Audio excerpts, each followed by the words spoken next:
ஹைவுட் entertainment viewers வணக்கம். So இன்றைக்கி நம்ம டெர்மட்டாலஜி ரிலேட்டடாக, அதாவது உங்களோட ஸ்கின் ஹேர் பற்றின கன்ஃபியூஷன்ஸ் அண்ட் கொஷின்ஸ் நிறையா இருக்கும். அதை பற்றி தான் கிளாரிஃபை பண்ண வந்திருக்கோம். நம்ம கூட டாக்டர் தினேஷ் இருக்காரு. வணக்கம் சார். வணக்கம். ரீசெண்ட் டைம்ஸில் இன்ஸ்டாகிராமில் வந்து இந்த பாடி டேன் அப்படின்ற ஒரு விஷயம் வந்து பர்பஸாக பண்ணிக்கிறாங்க. விச் மீன்ஸ் இந்த ரொம்ப ஃபேரர் ஸ்கின் டோனில் இருப்பாங்க இல்லையா, நீங்கள் சொன்ன மாதிரி அவங்க வந்து ஒரு டேன் பவுடர் மாதிரி ஒன்று இருக்குது, அதை அப்ளை பண்ணிட்டா டேன் ஆகிடுது.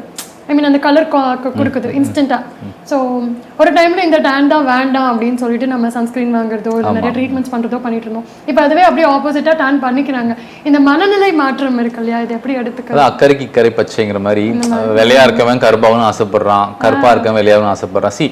நம்ம ரொம்ப பழக்கப்பட்ட ஒரு விஷயம் நமக்கு போர் அடிச்சது, அவ்வளவுதான். அதை அக்செப்ட் பண்ண மாட்டேங்கிறோம். பட் அது நம்மளுக்கு சகிப்புத்தன்மை தட்டி நம்ம அதை வேற ஏதாவது புதுசாக எதாவது கிரியேட் பண்ணணும். இது வந்து ஒரு மனிதனுக்கே உரிய ஒரு இயல்பு தான், சரிங்களா? ஒரு பர்டிகுலர் விஷயம் நம்மளுக்கு ஒரே நாள் பார்த்துட்டு இருக்கும்போது அதை அக்செப்ட் பண்ண மாட்டேன்றோம். பட் ஆனால் நம்ம புதுசாக தான் மாற்றணும் ட்ரை பண்றோம். பட் இது அது மூலமா தான். பட் ஆனால் இந்த வந்து சன் பாத்னு சொல்லுவாங்க. நீங்க அங்க நான் சொன்னப்போ இப்போ இந்த ஸ்கின் டைப் இருக்குல்ல 1 and 2 இருக்கவங்கலாம், ஸோ அவங்களாம் வந்து பார்த்தீங்கன்னா அந்த ஸ்கின்னை வந்து பர்பஸ்ஃபுல்லாக டேன் பண்ணுவாங்க, அவங்களுக்கு டேன் ஆக்குவாங்க. அங்கே போய் அவங்க வந்து பீச்சஸில் போயிட்டு அவங்க வந்து அவங்களோட வெறும் ஸ்கின்னை மட்டும் அவங்க வந்து வெயிலுக்கு காமிக்கிறது, அந்த சூரிய ஒளி கதிர் படுற மாதிரி வச்சுக்கிறது. அவங்களுக்கு வந்து அந்த சூரிய ஒளி கதிர் படுறது நல்லது, எனக்கு ஸ்கின் கொஞ்சம் டேன் ஆகணும், எனக்கு மெலானின் கொஞ்சம் வேணும்னு மெலானினோட இம்பார்ட்டன்ஸ்க்காக பண்ணுறாங்க.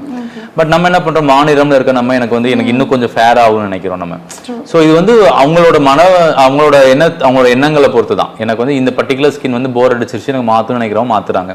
பட் என்ன பண்ணாலும் பரவாயில்ல, பட் அதை ஹெல்த்தியாக ஸ்கின்னை வச்சுக்கணுங்கிறது தான். அந்த டேன் அந்த பர்டிகுலர் ஸ்கின் டோனை வச்சு நம்ம வந்து மேபி நம்ம அப்ரிஷியபிளாக வெளியே 4 பேர் கமெண்ட் பண்ணுவாங்களா இருக்கும். பட் இன்டர்னலாக ஸ்கின்னோட ஹெல்த் வந்து ரொம்ப முக்கியம். அந்த ஹெல்த்தை வந்து நம்ம கான்சன்ட்ரேட் பண்ணாமல், நம்ம அதனுடைய ஹைட்ரேஷனை பார்க்காம, அதனுடைய இன்ஃபெக்ஷன் எதுவும் வரவிடாமல் பார்க்காம, அதை க்ளீனாக வச்சுக்காம நம்ம வெறும் அழகுன்னு பண்ணுறதுனால ஒன்றும் நடக்க போகிறது கிடையாது. அந்த ஹெல்த் ஆஸ்பெக்ட் எல்லாருக்கும் ஒன்று தான். நீ எந்த நிறத்தில் இருந்தாலும் அந்த தோலுக்கு தேவையான ஆரோக்கியங்கிறது எல்லாருக்கும் ஒன்று தான். இப்படிதான் இவ்வளோ க்ளீனாக இருக்கணும், இவ்வளோ இன்ஃபெக்ஷன் வராமல் பார்த்துக்கணும், இவ்வளோ தான் கெமிக்கல்ஸ் எக்ஸ்போஸ் ஆகணும், இப்படி தான் ஸ்கின் ரொட்டீன் ஃபாலோ பண்ணுங்கிறது மேக்ஸிமம் பார்த்தீங்கன்னா எல்லாருக்கும் ஒன்று தான். இந்த ஸ்கின்னோட ஆரோக்கியங்கிறது எல்லாருக்கும் டிஃபால்ட்டாக ஒரே செட்டிங் தான். ஓகேங்களா? அந்த மற்றபடி தோலோட நிறம் வந்து மாறும், எல்லாருக்கும் அவங்களோட தேவைக்கு ஏற்ற மாதிரி மாற்றிக்கலாம். ஸோ ஆனால் என்னை பொறுத்த மட்டும் அழகும் வேணும், ஆரோக்கியமும் வேணும். அழகுக்கு வந்து உங்கள் சாய்ஸ், நீங்கள் எப்படி வேணாலும் வச்சுக்கலாம். உங்கள் ஸ்கின்னை வந்து நீங்கள் இந்த நேரத்தில் வச்சுக்கலாம், அந்த நேரத்தில் வச்சுக்கலாம். ஒரு சில பேர் அக்செப்ட் பண்ணிக்கலாம், கருப்பாக இருந்தாலும் நல்லா இருக்கேன்னு அக்செப்ட் பண்ணிட்டு போகலாம். பட் ஆரோக்கியங்கிறது எல்லாருக்கும் ஒன்று தான். அதை நம்ம எல்லாரும் டிஃபால்ட்டாக ஃபாலோ பண்ணி தான் ஆகும். ஒரு கட்டத்தில் இதை நானே உங்ககிட்ட நிறைய முறை டிஸ்கஸ் பண்ணியிருக்கேன். ஒரு டைமுக்கு முன்னாடி நமக்கு ஸ்கின் கேர் ப்ராடக்ட்னா என்ன தெரியும்னா ஃபேர் அண்ட் லவ்லி தெரியும், எனி ஃபேர்னஸ் பிராண்ட் தெரியும், அண்ட் சோப் தெரியும். அண்ட் கொஞ்சம் கொஞ்சமாக ஃபேஸ் வாஷ், பாடி வாஷ் எல்லாம் வந்து இப்போ AHA, BHA, PHA, ரெட்டனால்ஸ், டெட்டனாய்ட்ஸ் அப்படின்னு எல்லா நேம்ஸுமே வந்து எல்லாருக்கும் தெரியுது. ரேண்டமாக காலேஜ் கோயிங் கிட்ஸ்க்கு கூட தெரியுது.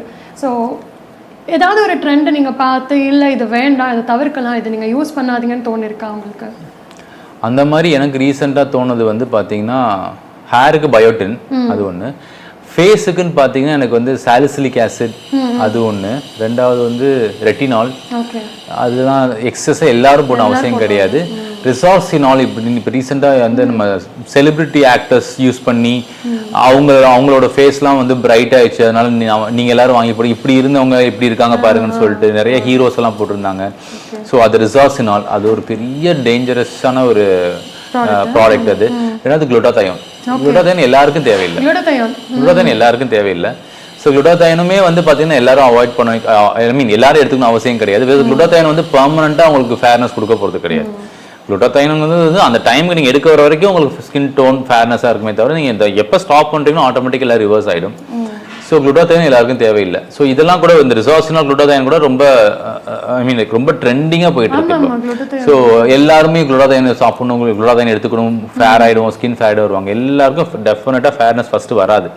அப்படியே ஃபேர்னஸ் வந்தாலும் அந்த குளுட்டாதயோன் இருக்கிற வரைக்கும் மட்டும்தான் ஃபேர்னஸ் இருக்கும். எவ்வளோ நாளைக்கு நம்ம மெயின்டைன் பண்ண முடியும்? ஒரு ஸ்கின்னை நல்லா ரெஜுவினேட் பண்ணி கொடுத்துரும், அதுக்கப்புறம் நீங்கள் மெயின்டைன் பண்ணி தான் ஆகணும். நீங்கள் நம்ம சாப்பிட்ற சாப்பாடு, நம்ம தூக்கம், நம்ம ஃபிசிக்கல் ஆக்டிவிட்டி, நம்ம லைஃப் ஸ்டைல் எல்லாமே பெட்டராக இருக்கணும். ஸோ அதெல்லாம் மெயினாக கான்சென்ட். இது வந்து குளுட்டாதயோன் ரிசர்ச்னால் வந்து one of the greatest myths இப்போ ரீசெண்டாக போய்கிட்டு இருக்கு. அதாவது will give you permanent results அப்படின்ட்டு. ஸ்கின்னை பொறுத்த மட்டும் பெர்மனன்ட் அப்படிங்கிற வார்த்தைக்கு இடமே கிடையாது. அங்கே பெர்மனண்ட்டாக எதுவுமே இருக்காது. இன்றைக்கி ஃபேராக இருக்கீங்களா, நாளைக்கு திடீர்னு நீங்கள் ட்ரிப் போயிட்டு இருந்தாலும் நீங்கள் டேன் ஆகிடுவீங்க. இன்றைக்கி ஸ்கின் இப்போ கிளியராக இருக்கா, திடீர்னு நாளைக்கு ஏதாவது பருவம் வரும், போக தான் செய்யும். முடி இப்படி இருக்கா, நாளைக்கு ஏதாவது நீங்கள் லைஃப் ஸ்டைல் மாறும்போது கொட்ட தான் செய்யும். ஸோ அவங்க பெர்மனன்ட் அப்படிங்கிற வார்த்தைக்கு இடமே கிடையாது ஸ்கின்ல. It goes for multiple changes. அது வந்து நம்ம கான்ஸ்டண்ட்டாக நம்ம எஃபர்ட் போட்டு போட்டு போட்டு மெயின்டைன் பண்ணிகிட்டே இருக்கணும். ஸ்கின் அண்ட் ஹேரை பொறுத்த மட்டும் கான்ஸ்டன்ட் டெய்லி எஃபர்ட் இருக்கணும். நீ இன்னைக்கு ஒரு ட்ரீட்மெண்ட் எடுத்துட்டேன், நான் டாக்டரை பார்த்துட்டேன், நான் ஸ்கின் பீல் பண்ணிட்டேன், நான் லேசர் பண்ணிட்டேன், என் ஸ்கின் ஃபேர் ஆயிடுச்சு அப்படின்ட்டு ஆயின்மெண்ட்டை 3 மாதம் எடுத்துட்டு நீங்கள் விட்டுட்டீங்கன்னா 4வது மாதமே நீங்கள் ஒரிஜினலாக என்ன கருப்புறீங்க அதை போயிடுவீங்க நீங்கள். ஏன்னா நீங்கள் வந்து அந்த ட்ரீட்மெண்ட் இருக்கிற வரைக்கும் மட்டும்தான் அப்படிங்கிறது அந்த ஆயின்மெண்ட் ட்ரீட்மெண்ட் கூட எக்ஸ்பென்சிவாக எடுக்க வேண்டாம். மினிமமாக போட சன்ஸ்க்ரீன் மாய்ஸ்சரைசரை போட்டாலே போதும். அந்த அந்த அந்த நீங்கள் சன்னுக்கு எக்ஸ்போஸ் ஆகும்போது டெஃபினட்டாக ஸ்கின் யாரோட ஸ்கின்னாக இருந்தாலும் டேன் ஆக தான் செய்யும். பிரச்சனையே எல்லாருக்குமே வந்து அந்த ரீஅப்ளை சொல்கிறாங்கல்ல சார், அதுதான் எனக்கு சன்ஸ்க்ரீன் யூஸ் பண்ண வைக்கிறதுல இப்போ ஓரளவுக்கு மென்னுமே வந்து நிறைய பேர் இதுக்கு பழக்கப்பட்டுக்கிட்டாங்க.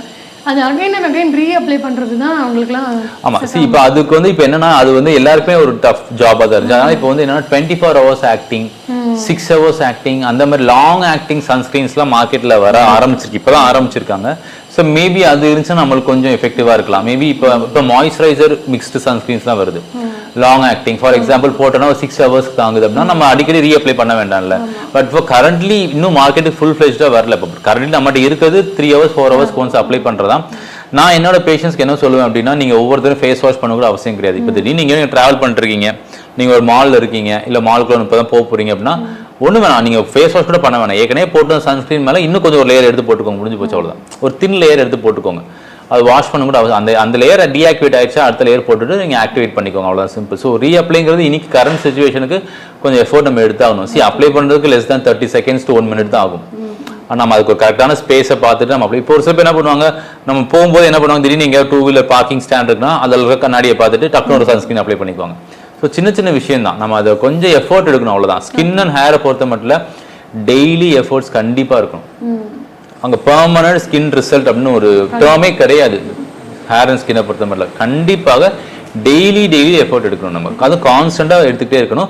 மேபி அந்த ட்ரீட்மெண்ட்டையோ அந்த எஃபோர்ட்டை நீங்கள் அப்கிரேட் பண்ணலாம். ஸோ இன்னைக்கு இது அப்ளை பண்ணியிருக்கேன், மேபி நெக்ஸ்ட் டைம் இதோட இன்னும் கொஞ்சம் பெட்டரான ஏதாவது சிரம் போக முடியுமான்னு பார்க்கலாம் அப்படின்னு சொல்லணுமே தவிர, அது அப்படியே நான் கன்சிஸ்டண்ட்டாக நம்ம மெயின்டைன் பண்ணிருக்கேன். இன்றைக்கி பெரிய பெரிய செலிபிரிட்டிஸ்லாம் இருக்காங்கன்னா அவங்களோட லைஃப் ஸ்டைல், அவங்களோட ஃபுட் ஸ்டைல், அவங்களோட way of taking care of skin and hair எல்லாமே பெட்டராக இருக்கும். அப்போ அதுக்குடைய ரிஃப்ளெக்ஷன் தான் அவங்க ஸ்கின்ல இருக்கும். ஸோ அதனால் நம்ம நம்மளோட பட்ஜெட்க்கு என்ன இருக்கோ அதுக்குரிய எஃபர்ட் நம்ம கண்டிப்பாக ஸ்கின் அண்ட் ஹேருக்கு அழகு வேணும்னு நினைக்கிறவங்க, அந்த ஆரோக்கியம் வேணும்னு எல்லாருக்கும் தேவையில்லை, அது யாருக்கு தேவையோ அவங்க கண்டிப்பாக அதுக்காக அவங்க வந்து டெய்லி எஃபோர்ட் போட்டு தான் இருக்கணும். இன்னொரு டவுட் இருந்தது சார், நிறைய பேர் வந்து திஸ் ஆர் திஸ் அப்படின்னு சொல்லி போடுறாங்க. இப்போ ஒரு ஹைலரானிக் ஆசிட் வேணும், இருக்கக்கூடிய ஒரு சிரம் வேணும்னா 500ல் இது இருக்குது, 5000ல் இது இருக்குது அப்படின்னு போடுறாங்க. இப்போ எனக்கு என்ன டவுட்னா, இதுவும் ஹைலரானிக் ஆசிட் தான், இதுவும் ஹைலரானிக் ஆசிட் தான், ஏன் இந்த டிஃப்ரென்ஸ்? அப்போ 500 இருக்கிறது கம்மி ரிசல்ட் தருமா, 5000 நிறைய ரிசல்ட் தருமா? அதாவது ப்ராடக்ட் வந்து ஃபர்ஸ்ட் அண்ட் ஃபார்மோஸ்டிங் அதோட அந்த மேனுஃபேக்சரிங் கம்பெனி அவங்களோட ரெப்புடேஷன்ஸ், அந்த பிராண்ட் வேல்யூலாம் கொஞ்சம் பார்க்கணும் நம்ம. ஓகே, ஸோ நம்ம எல்லாரும் சொல்கிறதாம்மா, நம்ம வந்து இதே லிப்டனோ இல்லை 3 Roses டீயோ நம்ம வந்து சாதாரண டீ கடையில் குடிக்கிறோம், அப்படியே கொஞ்சம் கொண்டு போய் இன்னொரு கொஞ்சம் ஒரு பிராண்டடான ஒரு ரெஸ்டாரண்ட்டில் குடிக்கிறோம்னா அதோட வேல்யூ ஜாஸ்தி தான். So the same value of product வந்து அதே ப்ராடக்ட் தான், நம்ம டெலிவரி பண்ணுற இடம் என்னங்கிறத பார்க்கணும் நம்ம, அவ்வளோதான் சிம்பிள். கண்டென்ட் உள்ள மேக்ஸிமம் ஹைலோனிக் ஆசிட் 1%, பட் அந்த ஹைலோனிக் ஆசிட் இத்தனை பர்சன்ட் தான், பட் அந்த ஹைலோனிக் ஆசிட் எந்த பிராண்ட்லேருந்து வெளியே வருதுன்னு பார்க்கணும், அது ஒன்று. ரெண்டாவது, நீங்கள் ரொம்ப லோவர் வேல்யூ போயிட்டீங்கன்னா அதோட மேக் மாறிடும், அவங்க ஃபார்முலேஷன்ஸ் மாறிடும். பிகாஸ் இவங்க எல்லாருமே அந்த ஃபார்முலேஷன் கொண்டு வரதுக்கு பல சிந்தட்டிக்ஸ் ஆட் பண்ணுவாங்க, நிறைய சிந்தட்டிக்ஸ் ஆட் பண்ணி தான் அந்த ஃபார்முலேஷன் கொண்டு வருவாங்க. ஒரு சில பேர் என்ன பண்ணுவாங்க, ரொம்ப லோ லெவல் சிந்தட்டிக்ஸாக ரொம்ப கம்மியான மித்த ரா மெட்டீரியல்ஸ் ரொம்ப கம்மியான ரேட்டு கிடைக்குன்னு சொல்லிட்டு அதெல்லாம் போட்டு மேனுஃபேக்சர் பண்ணிட்டு கம்மியான ரேட்டுக்கு விற்கலாம். பட் அந்த ரா மெட்டீரியல்ஸ் எவ்வளோ சீப்பாக கிடைக்குதோ அதுக்கு ரிசல்ட் தான் நமக்கு கிடைக்கும். அதுக்காக ரொம்ப எக்ஸ்பென்சிவாக போகணும் அப்படிங்கிறது நம்மளுக்கு வந்து தேவையில்லை. இதுக்கு பெட்டர் வந்து என்ன பண்ணலாம் அப்படின்னா, நீங்கள் ஒரு கான்ஸ்டன்ட்டாக ஒரு ப்ராடக்ட் வச்சுக்கோங்க. எனக்கு வந்து இது எனக்கு கிடைச்சிருச்சு, ஒரு 1000 rupeesல வாங்குறேன், எனக்கு நல்ல ரிசல்ட் கிடைக்குன்னா கான்ஸ்டன்ட்டாக அதவே யூஸ் பண்ணுங்க. நீங்கள் ஸ்விட்ச் ஆன் பண்ண உங்கள் மைண்ட் மாறிக்கிட்டே தான் இருக்கும். 5000 ப்ராடக்ட் யூஸ் பண்ணும்போது ரிசல்ட் இல்லை, ரெண்டாவது 1000 rupees யூஸ் பண்ணும்போது அதே ரிசல்ட் தான் 5000 இருக்குன்னா 5000 தேவையில்லை. ஸோ ஒரு பர்டிகுலர் விஷயம் வந்து ரொம்ப எக்ஸ்பென்சிவாக கிடைக்கிறதுக்காக அதுக்கு வந்து நம்ம வந்து அதில் வந்து ஃபார் ஷியோர் வந்து நம்மளுக்கு அது ரிசல்ட்ஸ் இருக்கும் அப்படிங்கிறது கிடையாது. அதே ப்ராடக்ட் அதே வேல்யூவில், ஐ மீன் அதே பர்டிகுலர் காம்பனன்ட் கம்மியான வேல்யூ கூட நமக்கு கிடைக்கலாம். பட் ரொம்ப சீப்பஸ்ட் வேல்யூக்கு போனீங்கன்னா அதோட மேக்கில் நமக்கு கொஞ்சம் டவுட் இருக்கணும். ஓகே, ஸோ இந்த ஸ்கின்னுக்கு எமோஷன்ஸ் இருக்குது, ஸ்கின்னுக்கு மெமரி இருக்குன்னு சொல்கிறாங்க. அதாவது உங்கள் ஸ்கின் எல்லாமே ஞாபகப்படுத்தி வச்சுக்கொண்டு, அது உண்மையா? கண்டிப்பாக இதமா எனக்கு இந்த டேர்ம் எனக்கு ஆக்சுவலாக ரொம்ப பிடிக்கும், எனக்கு ஸ்கின்னுக்கு மெமரி இருக்குங்கிறது. என்னன்னா நம்ம வந்து ஃபார் எக்ஸாம்பிள் இப்போ நம்ம ஒரு ஷாம்புவோ ஒரு ப்ராடக்டோ சோப்போ கண்டிஷனர் யூஸ் பண்ணுறோம்னு வச்சுக்கோங்களேன், நம்ம வந்து அடிக்கடி மாற்றக்கூடாது. இப்போ தான் நான் சொன்னேன். ஏன்னா இப்போ தான் நீங்கள் ஒரு பர்டிகுலர் சோப்பை போட்டிருப்பீங்க, அந்த சோப்பை உங்கள் ஸ்கின் இப்போ தான் வந்து அதை சென்ஸ் பண்ணியிருக்கும், பழக்கப்படுத்திக்கிட்டே இருக்கும். திடீர்னு இன்னொரு ஆட் பார்த்துட்டு அடுத்த ஸ்கின்னு நீங்கள் ப்ராடக்ட்டை மாற்றினா உங்கள் ஸ்கின்னுக்கு அது டப்புன்னு உங்கள் ஸ்கின் இன்சல்ட் பண்ணுற மாதிரி. ஃபார் எக்ஸாம்பிள் நீங்கள் ஹாஸ்டல் போகிறீங்கன்னு வச்சுக்கோங்க, உங்கள் காலேஜ் படிக்கும்போது ஹாஸ்டல் சேர்க்குறீங்க, உங்களை வந்து ஒரு ரூமில் வந்து ஒரு ரூம்மேட் கூட சேர்த்து ஒரு ஹாஸ்டலில் ரூம் கொடுத்துட்றாங்க. அந்த ரூம்மேட் கூட பழக ரொம்ப கஷ்டமாக இருக்கும் உங்களுக்கு. ஃபஸ்ட்டு ஸ்டார்டிங்கில் செட் ஆகாது நம்மளுக்கு. போக போக நாள் ஆக என்ன பண்ணுவோம், ஒரு 2 மாதம் 1 மாதம் 2 மாதம் போயிட்டு 3ஆவது மாதம் தான் நீங்கள் ஹாய் பாய் பேசி ஓரளவுக்கு ஃப்ரெண்ட்லியாக மாற ஆரம்பிச்சிருப்பீங்க. டக்குனு உங்களுக்கு தூக்கி பக்கத்து ரூமில் போட்டால் எப்படி இருக்கும், இன்னொரு ஸ்ட்ரேஞ்சர். இப்படியே உங்களுக்கு ரொட்டேஷன்லேயே போட்டுக்கிட்டு இருக்கும்போது உங்களுக்கு ரொம்ப ஒரு மாதிரி உங்களுக்கு you will become traumatised. So அதே மாதிரி தான் ஸ்கின்னுக்கு இப்போ தான் உங்களோட பிரெயின் உங்களுக்கு ஒரு பர்டிகுலர் விஷயத்துக்கு பழக்கப்படுற மாதிரி உங்கள் ஸ்கின் அப்போ தான் பழகிட்டு இருக்கும். இப்போ தான் சரி ஹிரோஷினி இவங்க வந்து இந்த பர்டிகுலர் ப்ராடக்ட் இப்போ தான் யூஸ் பண்ணிருக்காங்க, ஸோ நான் அதை கற்றுக்க ஆரம்பிக்கிட்டும் அப்படின்னு அது கற்றுக்கிட்டு ஆரம்பிக்கும் போதே அந்த ஸ்டேஜில் என்ன பண்ணுவீங்க, நான் அடுத்த ப்ராடக்ட்டை போட்டுருவீங்க. இப்போ ஸ்கின்னால நோவும் சொல்ல முடியாது, இப்போ அடுத்ததுக்கு மறுபடியும் அது யூஸ் ஆகணும். ஸோ மல்டிபிள் டைம்ஸ் நீங்கள் மாற்ற ஸ்கின் இன்சல்ட் ஆகிட்டே இருக்கும். அதுக்கு அதாவது எவ்வளோ தூரம் தாங்கிக்க முடியும், ஒரு பாயிண்ட்டுக்கு அப்புறம் அதுவும் ரியாக்ஷன் ஸ்டார்ட் ஆகிடும். ஸோ அதனால் என்ன பொறுத்த மட்டும் ஸ்கின்னுக்கு டெஃபினட்டாக மெமரி இருக்குது. அது இன்னொரு சொல்லுவாங்களே, நமக்கு ரொம்ப பிடிச்சவங்களோட டச் வந்து நமக்கு தெரிஞ்சிடும். நமக்கு ரொம்ப பழக்கப்பட்டவங்க வந்து நம்ம டச் பண்ணுறது நம்ம அந்த டச்லேயே நமக்கு தெரிஞ்சிடலாம் இவங்க தான் அப்படின்ட்டு. கண்ணை க்ளோஸ் பண்ணும்போது நம்ம கையை வைக்கும் போது நமக்கு தெரிஞ்சிடும் இவங்க தான் டச் பண்ணுறாங்க அப்படின்ட்டு. அது ஸ்கின்னுக்கு டெஃபினட்டாக மெமரி இருக்குது, அந்த டச்சோட மெமரி எல்லாமே இருக்குது. இப்போ ஒன்றும் இல்லை, இப்போ நீங்கள் வந்து ஒரு இருட்டில் வந்து நீங்கள் என்ன பண்ணுறீங்க, நீங்கள் லைட் ஆஃப் பண்ணிட்டீங்க, நீங்கள் ஒரு பேனாவை டச் பண்ணுறீங்கன்னா அது பென் அப்படிங்கிறது உங்களுக்கு எப்படி தெரியும், ஸ்கின் மூலமாக போகிறது தானே. அது மெமரி இங்கே இல்லை, அஃப்கோர்ஸ் பிரெயினில் தான் இருக்குது. ஸ்கின்னோட மெமரின்னு சொல்ல மாட்டோம், பிரெயினோட மெமரி. பட் ஸ்கின் மூலமாக தான் ட்ரான்ஸ்ஃபர் ஆகுது. ஸோ அதனால் ஸ்கின்னோட மெமரிங்கிறது பிரெயினோட மெமரி தான். பட் இது எல்லாமே வந்து பார்த்தீங்கன்னா இன்டெகிரேட்டட் தான். ஸோ அதனால் வந்து ஸ்கின்னுக்கு டெஃபினட்டாக மெமரி இருக்குங்கிறத நம்ம சொல்லலாம். அடிக்கடி எந்த ப்ராடக்ட்ஸும் மாற்றாமல் இருக்கணும், ஏன்னா அதுக்கு அது ரொம்ப இன்சல்ட் பண்ணுற மாதிரி நம்ம. ஸோ கான்ஸ்டன்ட்டாக அதே ப்ராடக்ட்டை யூஸ் பண்ணணும். நம்ம பசங்க பண்ணுற பிரச்சனையே என்னன்னா 2 மாதம் யூஸ் பண்ணுவாங்க, என்னடா 2 மாதம் ஆயிடுச்சு இன்னும் ரிசல்ட் கொடுக்கலையேன்ட்டு 3ஆவது மாதம் மாற்றிடுவாங்க. அதான் இப்போ ஒரு செரம் ஒரு மாய்ஸ்சரைசர் இல்லை ஒரு சன்ஸ்கிரீன் எடுக்கிறோம், அதோட ரிசல்ட் தெரியறதுக்கு எத்தனை மாதம் வரைக்கும் வெயிட் பண்ணுங்க. அது ஸ்கின்னை பொறுத்து, எவ்வளோ டேமேஜ் ஆகுங்கிறத பொறுத்து. ரொம்ப டேமேஜ் ஆன ஸ்கின்னாக இருந்தால் நீங்கள் வெறும் பிளைனாக வெறும் ப்ராடக்ட் மட்டும் யூஸ் பண்ணாலும் சரியாகுமான்னு டெஃபினட்டாக சரியாகுது. மேபி நீங்கள் ஒரு டெர்மட்டாலஜிஸ்ட்டை பார்க்குறதுக்கு மாதிரி ட்ரை பண்ணணும்னு ஆசைப்படுறீங்கன்னா 3 months வரைக்கும் ட்ரை பண்ணலாம். 3 monthsக்கு மேலே எந்த ரிசல்ட் இல்லைன்னா நீங்கள் டெஃபினட்டாக ஸ்கின் டாக்டரை பார்க்கறது ரொம்ப நல்லது. ஸோ இப்போ ஒரு லிஸ்ட் ஆஃப் ப்ராப்ளம்ஸ் இருக்கு, அதுக்கு எந்தெந்த சர்ஜரிஸ் பண்ணால் கேட்கும் அப்படின்ட்டு. சரி, ஆக்னி ஸ்கார்ஸ்க்கு லேசர்ஸ் தான் பெஸ்ட்டுமா. Fractional CO2 and micro needling RFன்னு சொல்லுவாங்க. இது ரெண்டும் சேர்த்து பண்ணும்போது இன்னும் எஃபெக்டிவாக இருக்கும் உங்களுக்கு. ஸோ என்னை பொறுத்த மட்டும் lasers the best. So deep wrinkles and ageing skin இருக்காங்க. டீப் ரிங்கிள்ஸ் அண்ட் ஏஜிங் இதுக்கு வந்து காம்பினேஷனாக சொன்னால் அந்த பொட்டாக்ஸ் அண்ட் ஃபில்லர்ஸ் வந்து அவங்களோட விருப்பத்துக்கு ஏற்ற மாதிரி கொடுக்கலாம். நமக்கு இன்ஸ்டண்ட்டாக நம்மளுக்கு ஒரு ரிசல்ட்ஸ் கிடைக்கும் பொட்டாக்ஸ் அண்ட் ஃபில்லர்ஸில். இல்லை அது இஷ்டம் இல்லை, எனக்கு அதெல்லாம் வேணான்னு சொன்னவங்களுக்கு கொஞ்சம் எனக்கு வெயிட் பண்ணாலும் பரவாயில்ல, 6 to 9 months ஆனாலும் பரவாயில்ல அப்படின்னா ஹைஃபுன்னு ஒரு ட்ரீட்மெண்ட் இருக்குது, ஹைஃபு பண்ணலாம். So HIFU and micro needling RF, ஃபேஸ்க்கு கூட நம்ம GFC PRP கொடுக்கலாம். ஸோ இதெல்லாம் நல்ல ரிசல்ட்ஸ் கொடுக்கும். பிளாஸ்மா தெரப்பி ஃபேஸ்க்கும் கொடுக்கலாம். So ஹைஃபு best. ஃபர்ஸ்ட் வந்து ஹைஃபு தான் சொல்லுவேன். ரெண்டாவது மைக்ரோ நீட்லிங் RF வித் ஃபேஸ்க்கு PRP GFC அது பண்ணலாம்.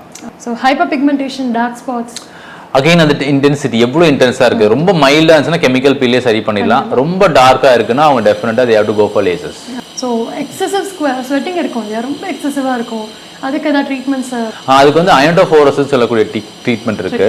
பட் அது வந்து நம்ம எல்லாருக்கும் இப்போ நான் சஜஸ்ட் பண்ணுறது கிடையாது. Because most of the time பார்த்தீங்கன்னா அந்த எக்ஸசிவ் ஸ்வெட்டிங் வந்து ரொம்ப பாதரிங்காக சின்ன பசங்க வருவாங்க. நான் எக்ஸாம் எழுதிட்டு இருக்கும்போது கூட என்னோட கையெல்லாம் வேர்க்குது, பேப்பர்லாம் நனைஞ்சிருது, கர்ச்சீஃப் யூஸ் பண்ணிட்டு இருக்கேன், கால்லாம் வந்து ரொம்ப ஈரமாக ஸ்வெட் ஆகிட்டு சாக்ஸ்லாம் நனைஞ்சிருந்து வருவாங்க. நான் யூஸ்வலாக என்ன பண்ணுவேன்னா அவங்களுக்கு வந்து அந்த ட்ரீட்மெண்ட் லோஷன் மாதிரி இருக்கு ஒன்று.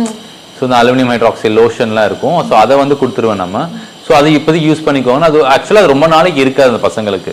அந்த பசங்க வளர ஒரு பாயிண்ட்டுக்கு அப்புறம் ஒரு ஏஜுக்கு அப்புறம் அதோட இன்டென்சிட்டி குறையுது. பிடிக்கும்போது அப்படியே இருக்கும். ஆமா.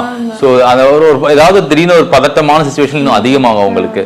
ஸோ அதனால வந்து அது டெம்பரரி கண்டிஷன். அந்த பசங்க வளர மோஸ்ட்லி சரியாயிடுது. இப்போ என்ன வந்து ஒரு 4-5 years முன்னாடி பார்த்தவங்கலாம் பார்த்தீங்கன்னா இன்னைக்கு அது இன்டென்சிட்டி குறைஞ்சு தான் இருக்கு அவங்களுக்கு. அவங்களாம் அப்போ படிக்கும் 5th standard படிக்கவும் வந்தானுங்க பசங்க, இப்போ 11th அந்த மாதிரி ஸ்டேஜில் இருக்காங்க.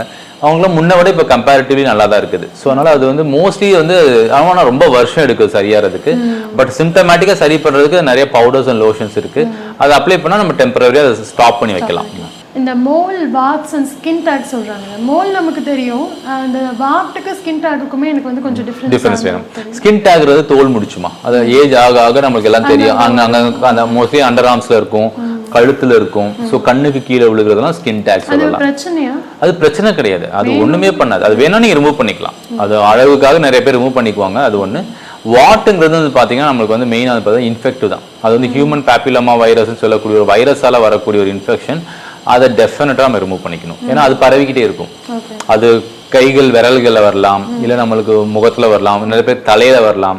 நிறைய பேர் திருப்பதியில் மொட்டை போடுவாங்கல்ல, எங்கேயாவது மொட்டை போடுற இடத்துலையோ இல்லை பார்பர் போய் ஷேவ் பண்ணுற இடத்துலையோ சலூன்ஸ்லையோ கண்டாமினேட்டடாக இருக்கக்கூடிய அந்த பிளேட்ஸ் அண்ட் சிசர்ஸில் பரவும் அது. ஸோ அதனால கூட அது வந்திருக்கலாம். ஸோ தாடியில் வரலாம் நிறைய பேருக்கு. நாங்கள்லாம் இப்போ ஷேவ் பண்ணுவாங்க, கடையில் போய் ஷேவ் பண்ணுவாங்கல்ல, அது மூலமாக கண்டாமினேட் ஆகும்.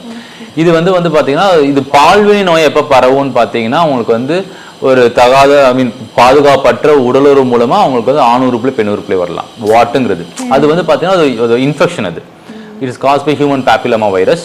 ஸோ அதை வந்து நம்ம லேசர்ஸ் பண்ணி ரிமூவ் பண்ணிக்கலாம். அது ரொம்ப சிம்பிள் டெக்னிக் தான். இந்த ஸ்ட்ரெச் மார்க்ஸ் வந்து நிறைய பெண்களுக்கு, அப்புறம் இந்த வெயிட் லாஸ் பண்ணவங்களுக்கு ரொம்ப பெரிய வந்து அது அவங்க செல்ஃப் கான்ஃபிடன்ஸே போயிடுது. அந்த நிறைய ட்ரெஸ்ஸஸ்லாம் வியர் பண்ண முடியாது.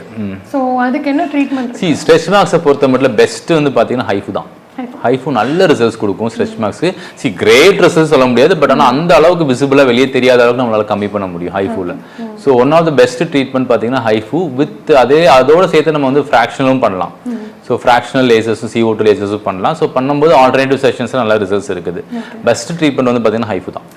இன்னைக்கு தேதிக்கு வந்து ரொம்ப ட்ரெண்டிங்கில் போயிட்டு இருக்க ட்ரீட்மெண்ட்ல HIFU is one of the most upgraded treatment. இப்போ எனக்கு ஒரு டவுட் சார், இந்த மைக்ரோ பிளேடிங் அப்புறம் லிப் பிளஷ் அந்த மாதிரியான விஷயங்களை கொஞ்சம் அது எதுக்காக யாரெல்லாம் பண்ணிக்கலாம்? மைக்ரோ இல்லை இப்போ மைக்ரோ பிளேடிங் பார்த்தீங்கன்னா வந்து யாருக்கெல்லாம் புருவங்களில் வந்து பார்த்தீங்கன்னா வந்து முடி ரொம்ப கம்மியாக இருக்குது, ஐப்ரோஸோட ஹேர் ரொம்ப கம்மியாக இருக்குது, டென்சிட்டி இன்க்ரீஸ் பண்ணும்போது ஒரு டாட்டூவிங் டெக்னிக் மாதிரி தான் அது. அது ரொம்ப ஆர்டிஸ்டிக்கா பண்ணணும். நம்ம முடிய எடுத்துடுவாங்களா? கிடையாது, இருக்கிற முடிக்கு நடுவில் தின் லேயரா வச்சு மைல்டு ஸ்ட்ரோக். அந்த பிளேட்லாம் ரொம்ப ரொம்ப மெல்லிசான பிளேட்ஸ். அது யூஸ் பண்ணி லைட்டா ஒரு ஸ்ட்ரோக் மாதிரி கொடுப்போம். அது பார்க்கறதுக்கு நேச்சுரலா ஒரு ஹேர் மாதிரி தெரியும், பட் அது கைண்ட் ஆஃப் டாட்டூவிங் தான். ஸோ டாட்டூவிங்னால அது பண்ணும்போது நம்மளுக்கு என்ன இருக்கும், ஒரு டாட்டூவிங் எஃபெக்ட் நம்மளுக்கு வெளியே கிடைக்கும். ஸோ அது ஒரு ஃபுல்லாக இருக்கும், அந்த இடம் ஃபுல்லாக இருக்கும் நம்மளுக்கு. ஸோ அதான் eyebrow micro plating. But 2.5 years மேலே தாங்குவது ஒன்ஸ் பண்ணிட்டோம் அப்படின்னா. ஸோ இது வந்து ரொம்ப கம்மியா இருக்கு அவங்களுக்கு பண்ணா கொஞ்சம் அப்படியே ஆப்வியஸா வெளியே தெரியும். ஏற்கனவே ஒரு மைல்டு ஹேர் இருக்கு, கேப்ஸ் இருக்கவங்களுக்கு ஃபுல் பண்ணா ரொம்ப நல்லா நேச்சுரல் ஹேர் மாதிரி இருக்கும் பார்க்கறதுக்கு. டு சர்டன் எக்ஸ்டென்ட் நல்லாவே இருக்கும். அண்ட் லிப் பிளஷ் சொன்னீங்கல்ல, அது வந்து செமி பெர்மனன்ட் மேக்கப்னு சொல்லுவாங்க. ஸோ இது யாருக்கு பண்றோம்னா லிப் பிக்மெண்டேஷன் ஆயிடுச்சு, நான் அதுக்கு மேலே ஸ்மோக் பண்ணிட்டு இருந்தேன், எனக்கு இல்லை ஜெனட்டிக்காவே எனக்கு லிப் டார்க்காக தான் இருக்கு, என்னோட ரொம்ப ஃபேரா இருப்பாங்க பட் லிப் மட்டும் டார்க்காக இருக்கும். ஸோ அந்த மாதிரி இருக்கவங்களுக்கு வந்து நம்ம வந்து அந்த டெக்னிக் செமி பெர்மனன்ட் மேக்கப் பண்ணலாம். ஒரு 1 or 2 செஷன்ஸ் பண்ணும்போது லிப்ஸ் வந்து எப்பயுமே வந்து அந்த ஒரு மைல்டு ஒரு பிங்கி ஸ்டோன்ல கொண்டு வந்துடலாம் நம்ம அவங்க ஸ்கின் டோனுக்கு ஏற்ற மாதிரி. இது ஒரு அட்வான்டேஜ் என்னன்னா வந்து பாத்தீங்கன்னா இதுக்கு நீங்க லிப்ஸ்டிக் போட வேண்டாம். பட் என்னன்னா எப்பயுமே ஒரே டோன்ல இருக்கும், நீங்க தூங்கினாலும் ஒரு டோன், எந்திரிச்சாலும் ஒரே டோன்ல இருக்கும். ஸோ இப்போ நிறைய பேர் அதை விரும்புறாங்க, ஏன்னா அவங்களுக்கு வந்து அது ஓரளவுக்கு ஈஸியா இருக்குல்ல. ஸோ அது எப்பயுமே ஒரே டோன்ல இருக்குது. அவங்களுக்கு வந்து மைல்டா லிப் கிளாஸ் மட்டும் போட்டுட்டோ இல்லை மைல்டா லிப்ஸ்டிக் மட்டும் போட்டு, லிப்ஸ்டிக் மோஸ்ட்லி தேவைப்படாது. ஆனா இது வந்து ஆண்கள் பெண்கள் இருவரும் பண்ணிக்கிறாங்க. ஸோ ஆண்களுக்கு பண்ணும்போது அவங்களோட ஸ்கின் டோனுக்கு ஏற்ற மாதிரி பண்ணா ரொம்ப பிங்கிஷா கொண்டு வரக்கூடாது. ஸோ அவங்க கொஞ்சம் கீழே சட்டிலா பண்ணணும். விமனுக்கு வந்து அவங்க விரும்புறாங்க எனக்கு கொஞ்சம் பிங்கிஷா பண்ணி கொடுங்கன்றாங்க, அவங்களுக்கு இன்னும் பிங்கா பண்ணலாம். ஸோ அது வந்து ஒரே மாதிரி ஸ்கின் டோன் இருக்கும். ஸோ பட் அதுக்கப்புறம் மறுபடியும் ஸ்மோக்கிங் எல்லாத்தையும் குறைச்சிக்கணும் அவங்க. இந்த கொலாஜன் அப்படின்ற ஒரு விஷயம் வந்து இப்போ நிறைய பேருக்கு தெரிய ஆரம்பிக்குது. நம்ம ஸ்கின் கொஞ்சம் ரொம்ப நாள் வந்து யங்கா இருக்கணும்னா கொலாஜன் வேணும் அப்படின்றத நிறைய பேர் சொல்லி கேள்விப்படுறேன். அதுக்கு நிறைய சப்ளிமெண்ட்ஸும் எடுத்துக்கிறாங்க. இந்த கொலாஜன் அப்படின்ற கண்டென்ட் முக்கியமா, அது எது மூலியமா எடுத்துக்கலாம்? நேச்சுரலா இதில் கிடைக்கும். அந்த சப்ளிமெண்ட்ஸ் யார் யார் எடுத்துக்கலாம்? கொலாஜன்ங்கிறது இப்போ அடுத்து குளோட்டோகைன் மாதிரி one of the trending product வந்து கொலாஜன் தான். கொலாஜன் வந்து நம்ம உடம்புக்கு வந்து நம்ம ஸ்கின்ல இருக்கக்கூடிய செகண்ட் லேயர் டெர்மல் லேயர்ல வந்து கொலாஜன் எலாஸ்டின் சப்ஸ்டன்ஸ் இருக்கு. அது எப்போ குறையும், நம்மளுக்கு ஏஜ் ஆக அந்த கொலாஜனோட குவான்டிட்டி குறைஞ்சிட்டே வரும். ஸோ அதை ரீப்ளேஸ் பண்ணும்போது ஆன்டி ஏஜிங் நடக்குதுன்னு சொல்லுவாங்க. பட் அதை சப்போர்ட் பண்ணுறதுக்கு பெருசாக ஸ்டடீஸ் எதுவுமே கிடையாது. ஸோ இந்த கொலாஜன் எடுக்கிறனால இந்த ஃபார்ம் எடுக்கிறதுனால எனக்கு இது நடக்கும் அப்படிங்கிறது வந்து ப்ரூவன் ஆகின சயின்ஸ் எதுவுமே இல்லை. It is still under studies. Studies இருக்கும்போது சில ப்ராடக்ட்ஸ் தான் மார்க்கெட் ரிலீஸ் ஆகுது. ஸோ நான் பர்சனலாக இன்னும் கொலாஜன் கொடுக்க ஆரம்பிக்கல. ஏன்னு கேட்டிங்கன்னா அது எவிடென்ட்டாக ப்ரூவ் பண்ணுறக்கூடிய ஸ்டடீஸ் இல்லாதனால ஹோல்டில் வச்சிருக்கேன் நான். ஸோ நான் கொலாஜன் யூஸ்வலாக ப்ரிஸ்கிரைப் பண்ணுறது கிடையாது. பட் ஒரு சில பேர் எடுக்கிறாங்க, ஓவர் த கவுண்டர் ப்ராடக்ட்லாம் கிடைக்கிது எடுக்கிறாங்க. பட் அது எந்த அளவுக்கு எஃபெக்டிவாக இருக்குங்கிறது நான் மோஸ்ட்லி அவங்கள்ட்ட கேட்பேன். அவங்க சொல்லுவாங்க இல்லை நான் எடுக்கிறேன், என் ஃப்ரெண்ட்ஸ்லாம் எடுக்கிறேன் அப்படிம்பாங்க. பட் நான் நோ சொல்கிறது கிடையாது, எடுத்துக்கோங்க. பட் நான் பர்சனல் எனக்கு கொலாஜன் ப்ரிஸ்கிரைப் பண்ணாததுக்கான அதுக்கு எவிடென்ட் பேஸ்டு ஸ்டடீஸ்ங்கிறது ரொம்ப கம்மியாக இருக்குது. ஸோ அதனால் அது வந்து ஹோல்ட் பண்ணியிருக்கேன். பட் மாதிரி கொலாஜன் இருக்கிறதுனால ஆன்டி ஏஜிங் நடக்கிறதுக்கு நிறைய வாய்ப்புகள் இருக்குன்னா அந்த கொலாஜன் போய் செகண்ட் லேயரில் உட்காரதுனால அந்த ஸ்கின் ஃபில்லிங் நடக்கும். ஸோ அதனால் உங்களுக்கு அந்த தோல் சுருக்கும், அதெல்லாம் வந்து ஸ்கின் டேமேஜாக ஈஸியாக நடக்காது. ஸோ கொலாஜனுக்கு அந்த ப்ராப்பர்ட்டி இருக்கானா. ஸோ நெக்ஸ்ட் வந்து நிறைய இப்போ இருக்க டீனேஜர்ஸ்லேருந்து கொஞ்சம் நிறைய பெண்களுக்கு இருக்க பிரச்சனை மெயினாக அப்படின்னு பார்த்தீங்கன்னா இந்த செல்லுலைட் அப்படின்ற ஒரு விஷயம். ஸோ நிறைய ட்ரெஸ் வியர் பண்ண முடியல, அந்த ஸ்கின்ல வந்து ஒரு பள்ளமாக இருக்க மாதிரி காமிக்குது. ஸோ இது எதனால, இது ஏதாவது ஒரு ப்ராப்ளமா இல்லை இதுக்கு ஏதாவது ஒரு ட்ரீட்மெண்ட் இருக்கா? செல்லுலைட்டுங்கிறது ஆக்சுவலாக என்னன்னு பார்த்தீங்கன்னா நமக்கு வந்து உடல் பருமன் இருக்கவங்களுக்கோ இல்லை வந்து மோஸ்ட்லி ஒரு கல்யாணம் ஆகிட்டு குழந்தை பிறந்ததுக்கு அப்புறம் இருக்கக்கூடிய அந்த பெண்களுக்கு வரக்கூடிய அந்த ஃபேட் அக்குமுலேஷன், சப்கியூட்டேனியஸ் ஃபேட்னு சொல்லுவாங்கல்ல, அது நம்ம தொடைகளுக்கு பின்னாடியோ இல்லை நம்மளுக்கு குதிகாலுக்கு பின்னாடியோ இருக்கக்கூடிய அந்த ஃபேட் என்ன ஆகிடும், அங்கங்கே வந்து ஒரு குழி மாதிரி சப்கியூட்டேனியஸ் ஃபேட்ல டிம்பிளிங் எஃபெக்ட் சொல்லுவாங்க. அது என்னங்க அங்கங்கே ஒரு மாதிரி பள்ளம் மாதிரி தெரியும் நம்மளுக்கு. செல்லுலைட், அதான் செல்லுலைட்னு சொல்லுவாங்க. அங்கே மட்டும் ஒரு சில இடங்களில் மட்டும் சப்கியூட்டேனியஸ் ஃபேட்டோட டேமேஜ் நடந்திருக்கும். ஸோ இது என்ன ஆகுனா நம்மளுக்கு வந்து ரொம்ப மாடர்னாக ட்ரெஸ் வேர் பண்ணுறவங்களுக்கு இல்லை ஃபார் எக்ஸாம்பிள் ரொம்ப ஷார்ட் ஸ்கர்ட்ஸ் போடுறவங்களோ இல்லை ஷார்ட்ஸ் போடுறவங்களுக்கோ வந்து அவங்களுக்கு அந்த மாதிரி போடுறவங்களுக்கு வந்து அது வெளியே ஆப்வியஸாக வெளியே தெரியும். ஸோ அதை வந்து அவாய்ட் பண்ணிக்கிறதுக்காக என்ன பண்ணுறாங்கன்னா செல்லுலைட்டை வந்து நான் ட்ரீட் பண்ணிக்கிறோம்னு சொல்கிறாங்க. அகைன் செல்லுலைட்டுக்கு பெஸ்ட் ட்ரீட்மெண்ட் ஹைஃபு தான், இல்லை ஸ்கூல் ஸ்கல்ப்டிங் சொல்லுவாங்க. அது ரெண்டும் பண்ணிட்டு நம்ம வந்து நம்மளோட பாடி ஃபேட் பர்சன்டேஜ் குறைக்கலாம். இது பெஸ்ட்டாக வந்து பார்த்தீங்கன்னா ஒன்ஸ் விழுந்துருச்சுன்னா வந்து ஹைஃபு பண்ணிக்கிறது பெஸ்ட்டு. அது பண்ணுறவங்களுக்கு ஓரளவுக்கு எஃபெக்டிவாக இருக்குது செல்லுலைட்டுக்கு. இல்லாத பட்சத்தில் இவங்க முடியல அப்படிங்கிற பட்சத்தில் கொஞ்சம் ஸ்லோவாக கொஞ்சம் வெயிட் லாஸ் பண்ணி கொஞ்சம் ஸ்கின் டைட்டன் பண்ணுற எஃபெக்டில் இருந்தாங்கன்னா மேபி அது இன்டென்சிட்டி நம்ம கம்மி பண்ணலாம். அவங்க வெயிட் லாஸ் பண்ணால் அந்த இது இருக்குமா? வெயிட் லாஸ் பண்ணால் தோல் இன்னும் சேகு தான் ஆகும், ரேப்பிடாக லூஸ் பண்ணக்கூடாது. அவங்க per month 1 kg அப்படிங்கிற டார்கெட்டில் போகலாம். அவங்க அது ரொம்ப ஸ்லோவாக வெயிட் லாஸ் பண்ணுறவங்களுக்கு அவ்வளோ ஈஸியாக ஸ்கின் சாகிங்கும் நடக்காது, செல்லுலைட்டும் ஃபார்ம் ஆகாது. Super. So almost we are done. இப்போ இருக்கிற மெயினான கொஷின்ஸ் அண்ட் டவுட்ஸ்னால் இதுதான். ஸோ நெக்ஸ்ட் ஏதாவது டவுட்ஸ் வரும்போது அகைன் உங்களை பார்க்குறேன். Thank you so much. தேங்க்யூ.